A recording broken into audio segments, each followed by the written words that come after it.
শুভ সকাল বন্ধুরা। আজ 2 জুলাই বৃহস্পতিবার। আজকের সকালের বরাক তথা সমগ্র আসামের গুরুত্বপূর্ণ খবরগুলি হল: রাজ্যের সব সরকারি প্রকল্প নিয়ে বড় ঘোষণা, রেশন কার্ড থেকে অরুণোদয়, নিযুত ময়না প্রকল্প এবং নিযুত বাবু নিয়ে সুখবর। আগামী আগস্ট মাস থেকেই এইসব প্রকল্পের সুবিধা পাবেন হিতাধিকারীরা। আগস্ট মাস থেকেই রেশন কার্ডে পাওয়া যাবে সব সামগ্রী। বিনামূল্যে চালের সাথে সাথে ডাল, চিনি এবং লবণ পাবেন হিতাধিকারীরা। প্রতিশ্রুতি মতোই প্রতিশ্রুতি পূরণ করবে হিমন্ত বিশ্ব শর্মা সরকার। সেই সাথে আগামী 6 জুলাই থেকে বাজেট অধিবেশনে দাখিল করা হবে পূর্ণাঙ্গ বাজেট। আগস্ট মাস থেকেই নিযুত ময়না প্রকল্পের মাধ্যমে রাজ্যের ছাত্রীরা পাবেন টাকা। 3 আগস্ট রাজ্যের মহিলারা লাভ করবেন অরুণোদয় প্রকল্পের টাকা। আগস্ট মাস থেকেই রাজ্যে প্রতিটি প্রকল্পের সুবিধা লাভ করবেন হিতাধিকারীরা। জুলাই মাসের শুরুতেই মিলল সুখবর, সস্তি পেট্রোল ডিজেলের দামে। এক ধাক্কায় বেশ কয়েকটা কমল পেট্রোল ডিজেলের দাম। পেট্রোলে লিটার প্রতি 5 টাকা এবং ডিজেলে লিটার প্রতি 3 টাকা করে কমানো হয়েছে। বিশ্ববাজারে অপরিশোধিত ক্রুড তেলের দাম কমতেই পেট্রোল ডিজেলের দাম কমানোর সিদ্ধান্ত নিয়েছে বেসরকারি জ্বালানি সংস্থা নায়রা এনার্জি। 1 জুলাই সংস্থার তরফে ঘোষণা করা হয়েছে যে পেট্রোল এবং ডিজেলের দাম কমানো হয়েছে। প্রতি লিটার পেট্রোলের দাম 5 টাকা এবং ডিজেলের দাম 3 টাকা করে কমিয়েছে সংস্থা। উল্লেখ্য, নায়রা এনার্জি দাম কমালেও রাষ্ট্রীয় মালিকানাধীন তেল সংস্থা ইন্ডিয়ান অয়েল, ভারত পেট্রোলিয়াম এবং হিন্দুস্তান পেট্রোলিয়াম এখনও পর্যন্ত পেট্রোল ডিজেলের দামে কোনো পরিবর্তন করেনি। শিক্ষানীতিতে বড়সড় পরিবর্তনের পথে হাঁটল উত্তরাখণ্ড সরকার। মঙ্গলবার মধ্যরাত থেকেই রাজ্যের বর্তমান উত্তরাখণ্ড মাদ্রাসা বোর্ড বন্ধ করা হয়েছে। তার পরিবর্তে 1 জুলাই থেকে কার্যক্রম শুরু করেছে নবগঠিত Uttarakhand state minority education authority. এই পরিবর্তনের আগে উত্তরাখণ্ড সরকারের বিশেষ সচিব পরাগ মধুকর ঢাকাতে জানান, 1 জুলাই থেকে নতুন বিধি কার্যকর হয়েছে।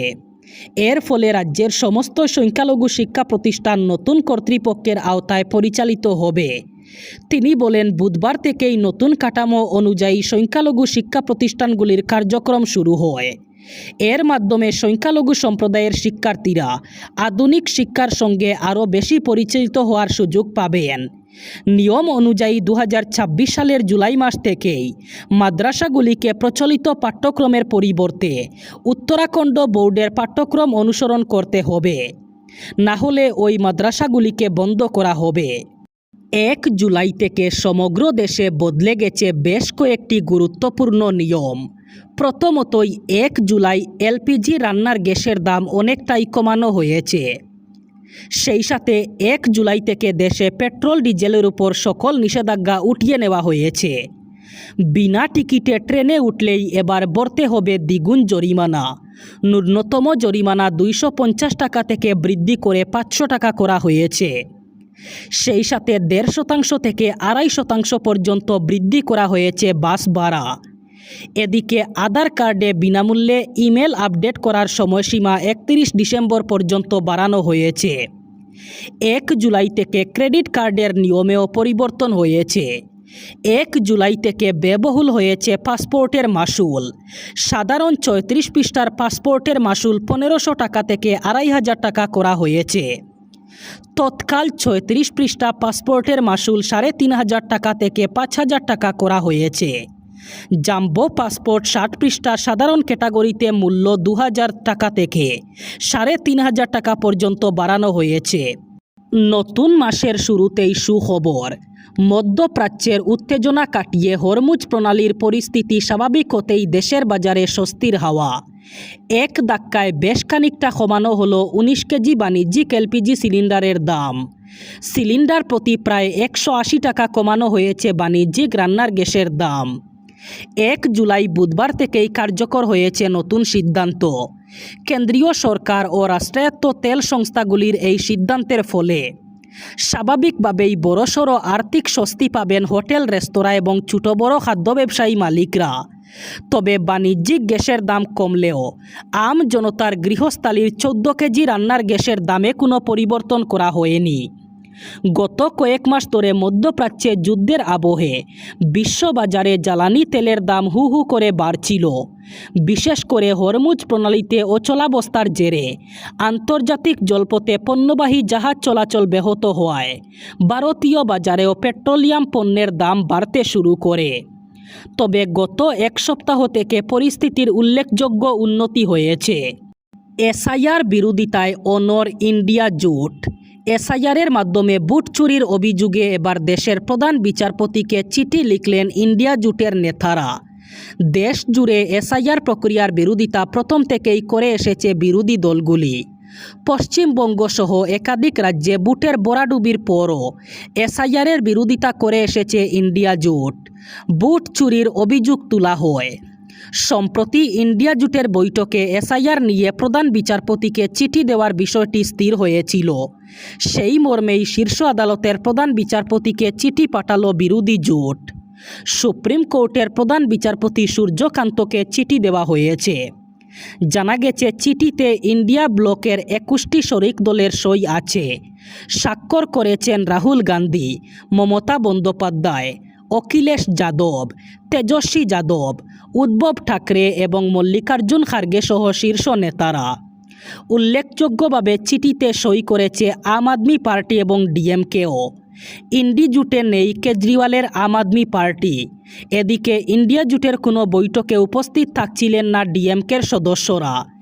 এই আবহে চিঠিতে দুই রাজনৈতিক দলের স্বাক্ষর বেশ তাৎপর্যপূর্ণ বলে মনে করছেন রাজনৈতিক বিশ্লেষকরা। শিলচর শহরের বিভিন্ন প্রান্তে অনুমতি ছাড়া ব্যানার, হোর্ডিং, পোস্টার, ফেস্টুন ও স্বাগত তোরণ নির্মাণের প্রবণতা রুখতে এবার কড়া নির্দেশ জারি করেছে শিলচর পুর নিগম। জননিরাপত্তা নিশ্চিত করা, যানবাহন চলাচল স্বাভাবিক রাখা এবং সরকারি পরিকাঠামোর সুরক্ষার স্বার্থে এই ধরনের অস্থায়ী কাঠামো স্থাপনের আগে পৌর নিগমের অনুমতি নেওয়া বাধ্যতামূলক করা হয়েছে। পাশাপাশি সংশ্লিষ্ট দপ্তরের নো অবজেকশন সার্টিফিকেট অথবা এনওসি জমা দেওয়ার নির্দেশও দেওয়া হয়েছে।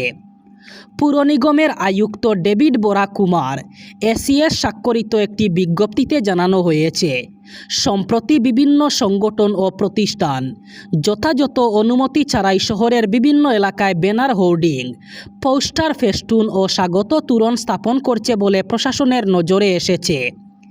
এর ফলে অনেক ক্ষেত্রে যান চলাচলে বিঘ্ন ঘটছে এবং রাস্তারও ক্ষতি হচ্ছে, যার ভোগান্তি পোহাতে হচ্ছে সাধারণ মানুষকে। আবারও সংঘাতে উত্তপ্ত হয়ে উঠল পাকিস্তান আফগানিস্তান সীমান্ত।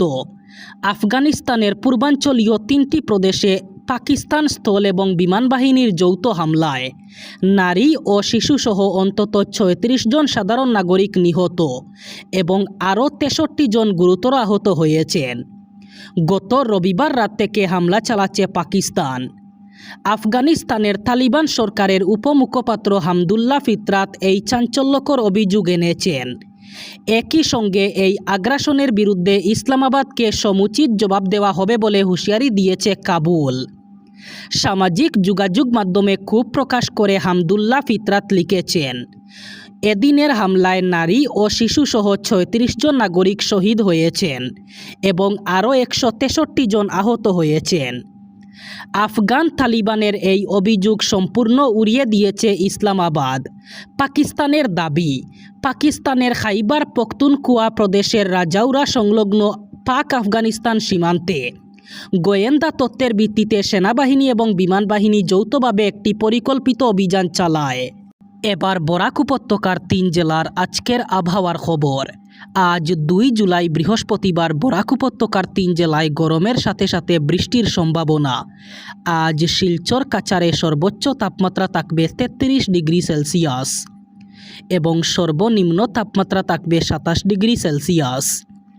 শ্রীভূমি করিমগঞ্জে আজ সর্বোচ্চ তাপমাত্রা থাকবে 33 ডিগ্রি সেলসিয়াস এবং সর্বনিম্ন তাপমাত্রা থাকবে 27 ডিগ্রি সেলসিয়াস। একইভাবে হাইলাকান্দি জেলায়ও আজ সর্বোচ্চ তাপমাত্রা থাকবে 33 ডিগ্রি সেলসিয়াস এবং সর্বনিম্ন তাপমাত্রা থাকবে 27 ডিগ্রি সেলসিয়াস। এই ছিল আজকের সকালের গুরুত্বপূর্ণ খবরগুলি। ভিডিওটি অবশ্যই লাইক করবেন এবং চ্যানেলটি সাবস্ক্রাইব করবেন।